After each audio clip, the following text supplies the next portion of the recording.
Baie welkom by nog 'n uitsending van Net nog 'n preek, of is dit? Ek is Joseph François Oberholzer van die Ministry of Reconciliation hier in Suid-Afrika, gevestig in Viliersdorp in die pragtige mooie Wes-Kaap provinsie. As jy ooit die deur uit kom, maak gerus 'n draaitjie. Dit sal goed wees om jou te ontmoet. Vandag se vraag wat ons gaan beantwoord en kortliks daarna gaan kyk is die volgende: kan ek nog steeds hemel toe gaan as ek onbewus is van onbewuste sonde? Is daar vir my 'n plekjie in die hemel as daar nog onbewuste sonde in my is? Nou die kort antwoord hierop is eenvoudig, en dit is 'n eenvoudige ja. Ja, volgens Christelike leerstellings kan jy hemel toe gaan ten spyte van onwetende sondes. Redding is gebaseer op God se genade en geloof in Jesus Christus se volkome offer aan die kruis, nie op volmaakte sondeloosheid nie. Sonde word vergewe deur belydenis, en Christus se offer dek die tekortkominge van elke gelowige. Daar is net mooi niks wat ek en jy kan doen om vergifnis van ons sonde te ontvang nie.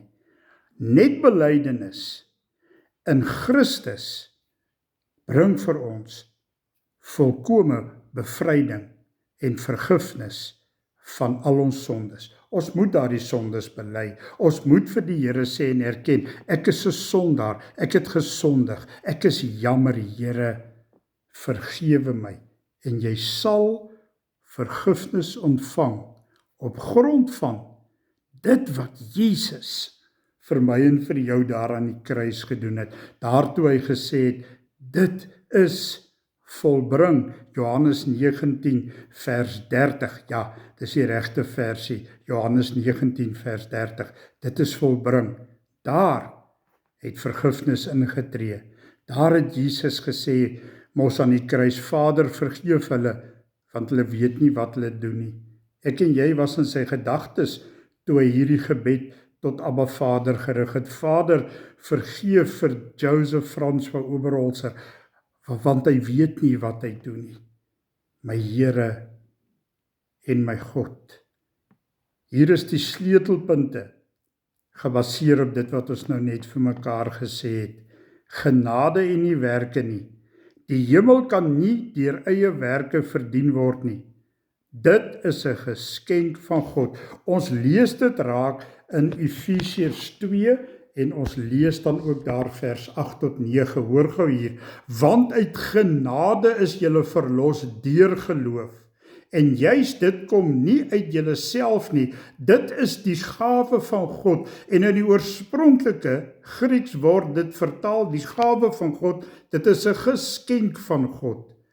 Dit kom nie uit eie werke nie, sodat niemand op iets kan roem nie. Dis absoluut 'n geskenk van die Here. Dis waar my en jou redding gelees in God homself. Daardie geskenk in Jesus Christus, deur dit wat hy vir ons daar aan die kruis gedoen het. Die tweede punt, volkome offer. Jesus Christus het die straf vir alle sonde, ook onwetende sonde, op hom geneem. Ons lees dan ook hierso in 1 Petrus 1 vers 19 tot 20, lees dit saam met my. Maar dat julle losgekoop is, met wat? Met die kosbare bloed van Christus, hy wat soos 'n lam is, vlekkeloos en sonder liggaamsgebrek. Vers 20, hy is wel vooraf geken, voor die grondlegging van die wêreld. Hy is egter eers in hierdie eindtyd geopenbaar, ter wille van julle, ter wille van my en van jou. Jesus het die offer gebring vir daardie verlossing en vergifnis wat ek en jy nodig het.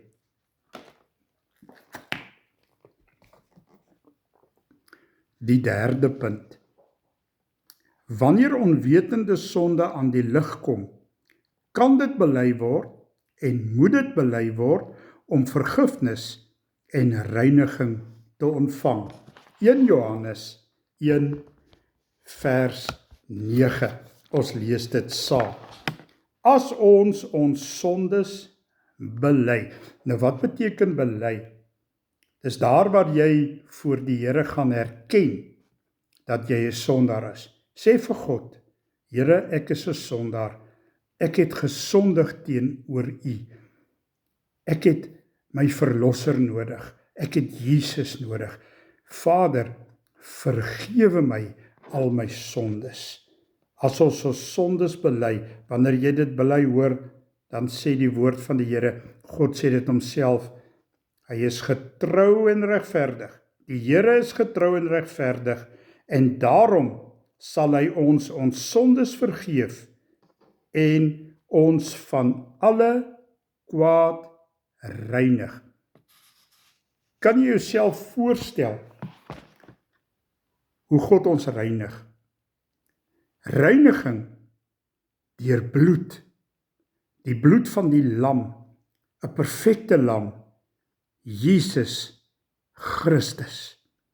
Wanneer jy gewas is met Jesus bloed, dan volg daardie reiniging. Jy skoner as skoon, witter as die witste sneeu, sê die woord van die Here. Maar om so gereinig te word, moet jy daardie sondes bely. Die fokus is op 'n verhouding met Jesus en vertroue op sy genade, eerder as om te probeer om 'n volmaakte lewe sonder enige foute te lei. Ek kan nie so lewe lei, volmaak sonder foute nie. O nee, ook nie jy nie. Maar Jesus het en hy kan en hy sal altyd so lewe lei. So gaan na Jesus toe en vertel hom van jou sonde. Hy weet dit anyway. God weet wat jy verkeerd gedoen het. Gaan bely dit net en sê dit vir die Here en vra hom om jou te vergewe. En die woord sê in 1 Johannes 1 vers 9, want hy is getrou, hy sal jou vergewe. Maar jy moet dit bely. 'n Kort boodskap. Mag dit inslag vind vandag by jou. Ek wil 'n beroep op jou doen dat jy en jou gesin saam Bybelstudie sal doen. Ek en my gesin doen elke oggend en elke aand saam Bybelstudie. En vandat ons dit begin doen, dit is nou al 'n klompie jare, het ons gesinslewe heeltemal verander. Dis asof daar 'n groot rustigheid is. Ag, al die ou beklei en die ou lelike dinge, die kraswoorde, dis asof dit uit die niet verdwyn het. Ja, daar kom tye wat ons as gesin ook koppe stamp, verseker. Onthou, ons het daarom ook nog 2 tieners in die huis. So daar kom tye wanneer pappa en mamma met mekaar verskil.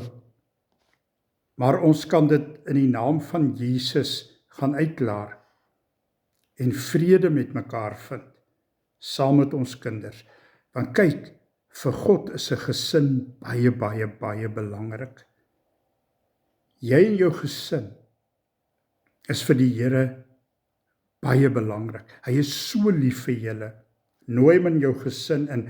As jy nog nie 'n gesin het nie, as jy getroud is, jy en vrou lief, jy en man lief, julle is 'n gesin, julle is by mekaar, want julle is deel van God se gesin. Ons almal is deel van een gesin, die Here se. En hy is so lief vir ons. En hier waar ons op aarde wandel, leef ons in gesinsverband of dan enkel, nooi die Here in, wat die geval ook al mag wees. Hy sal daardie lewe vir jou heeltemal verander, want Jesus is lief vir jou. Ons lees dit hier in 1 Johannes 1 vers 9, vandag se oordeenking. So lief het hy ons. Ons bid saam. Vader, kom reinig ons, was ons skoon met Jesus kosbare bloed. In belydenis van ons sondes vandag, Here, herken ons en bely ons is sondaars. Ons het voor U gesondig, ons is verkeerd, ons is jammer daaroor. Vergewe ons. Ons bely dit deur Jesus en in Jesus se naam. Amen. Mag jy 'n geseënde dag hê. Tot volgende keer. Ja, amen.